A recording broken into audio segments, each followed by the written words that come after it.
Training when you're injured or ill is like when you spill your morning cup of coffee. It's really hard not to allow it to seep into other parts of your day. You start to question if you're ever going to recover, if your training is going to go backwards. And trust me, I know this. I crushed my wrist on the lead up to one of the most prestigious comps I'd qualified for. And we were like 10 weeks out and I literally didn't know if I was going to make it back in time. I didn't know what I could do. I was spiraling, and I'm not afraid to admit that I was just like so demotivated to go to the gym. I couldn't do the movements that I love to do. And that's the whole purpose of this video, is to help you navigate your injury or illness so that you come back stronger and you can stop sitting in the mud and wondering, what do I do? Yes, there's a time and place to feel sorry for yourself, but if you've been doing that for more than a couple of days, you've got to start to reframe it, otherwise you're just going to start to go backwards. There are ways that we can still progress forward with an injury or illness. Without further ado, firstly, let me start by saying, I know you're worried. I know that you're catastrophizing. I know that you're spiraling, and I completely get it.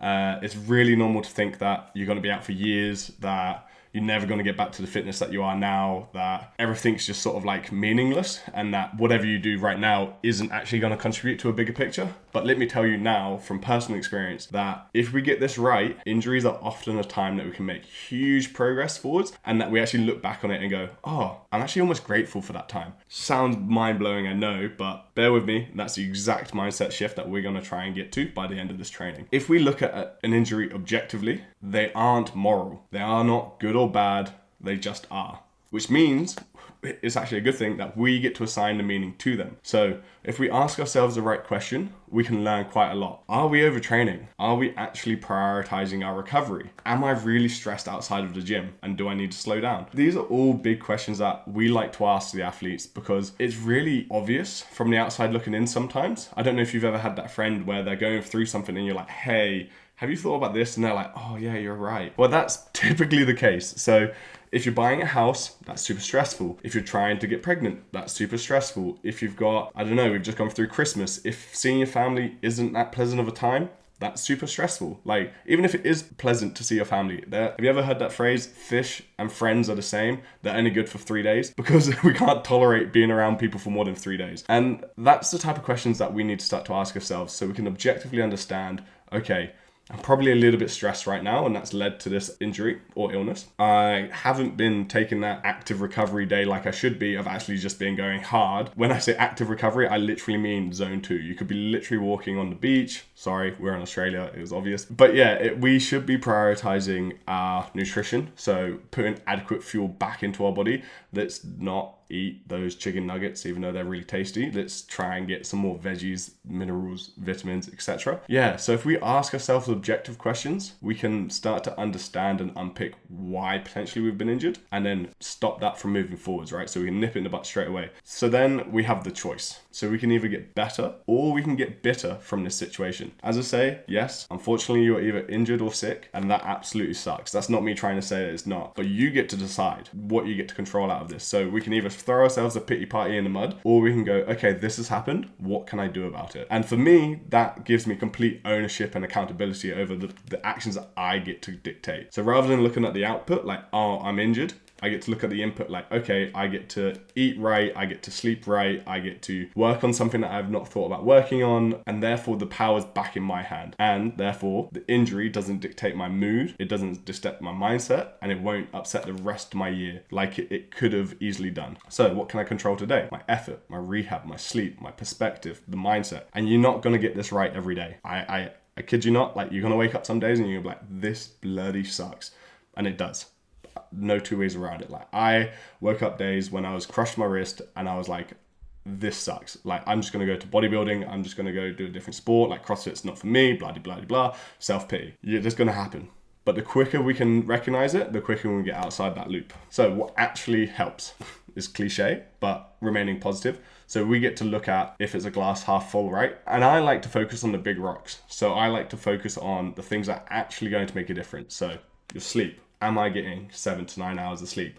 If you're not, is there a way that we can start to creep up towards that? I know some people really struggle to get that amount, but if we can get your sleep right, huge, most valuable thing you can do is get your sleep right. Then your nutrition, I'd say, is look at what am I actually fueling myself? Am I eating like a 12-year-old? Am I actually eating my veggies?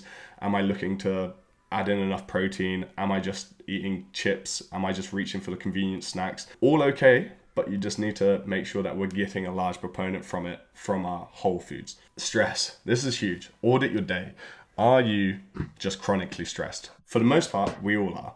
It's really hard not to be. We're all connected. We're all looking at our phones. We're all under the pump with work. We're all doing probably too much. So where can you slow down?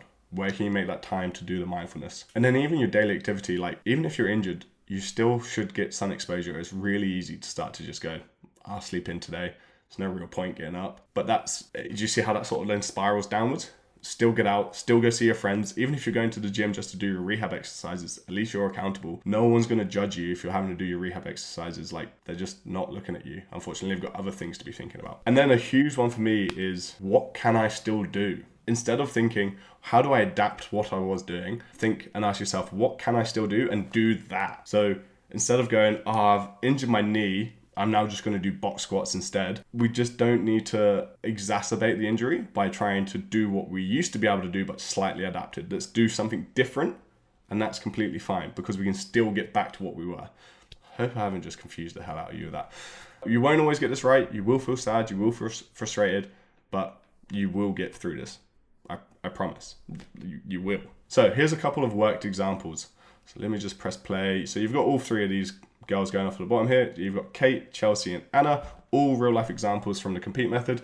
So Kate had broken her wrist and she was in a cast. You saw that at the beginning of this video. And so what we did was prioritize her strict strength and worked throughout her recovery time. And then when she came back post-injury, she got a 14 unbroken toast bar, which is a huge PB for her. She got a snatch PB and she learned how to do her kipping pull-ups. So the only way we could do that was allowing her to adjust her goals. We could still do our strict strength. Yeah, we couldn't do the rig-based movements, but we could still do some stuff. And then we had Chelsea here, who was still working on her strict gymnastics. And we hit 3 new skills. So we hit our kipping handstand push-ups, we hit our toast bar. Don't know what happened there. And you can see at the start of this, we were using a band. She didn't have much depth on her kipping handstand push-ups. And then by the end of the time of doing her rehab, while she was still injured at this point as well, you can see where we hit her toast bar. And then we've got Anna here, who had a shoulder injury for years. And it's like many CrossFitters, we do a lot of overhead stuff and we don't really prioritize the joint stabilization muscles.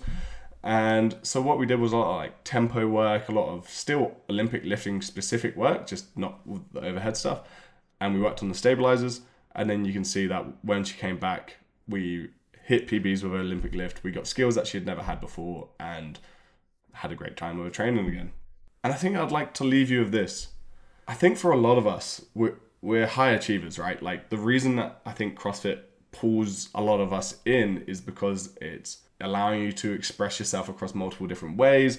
And it's just really like competitive. And if you aren't really competitive, you probably aren't going to enjoy the sport too much and you won't stick around in it. So it does pull typically more successful people in. Maybe I'm a bit biased, but I would agree. So for a lot of us, training is a huge part of our life. And so we can often start to fuse the two of them together with training is who I am, not training is what I do. And I just want to remind you that you are not your numbers. You are not your times. You are not your capacity on your best day. Training is something you do, it is not who you are. The biggest part for me was separating these two out in my mind. So I had very little going on outside of CrossFit at the time of getting injured. And that made me realize, oh God, I put too many eggs in this one basket, that my identity sort of fused with my performance. Like I am seen as the guy who can clean this amount, who can do that. And don't get me wrong, I'm not even a professional athlete. I'm mediocre. But you can easily start to slip down that trap of, if I'm training a lot and putting a lot of time into this, then this is who I am now and this is what people expect. That's only what you expect of yourself, and that's a narrative you're telling yourself. People care way more about how you make them feel than what you do. So as long as you're still nice to them when you go into the gym, no one really knows what the hell you're doing anyway. And if they do, why are they looking at you so much? Shouldn't they be focusing on them? I hope that helps you and gives you and equips you with the thought processes that we use to help our athletes through injuries, through illness, because ultimately it comes down to the mindset shift of what can I control, and then looking at those big rocks like your nutrition, like your sleep, like your stress, and then controlling what you can control. On to the next one, guys. Thank you so much.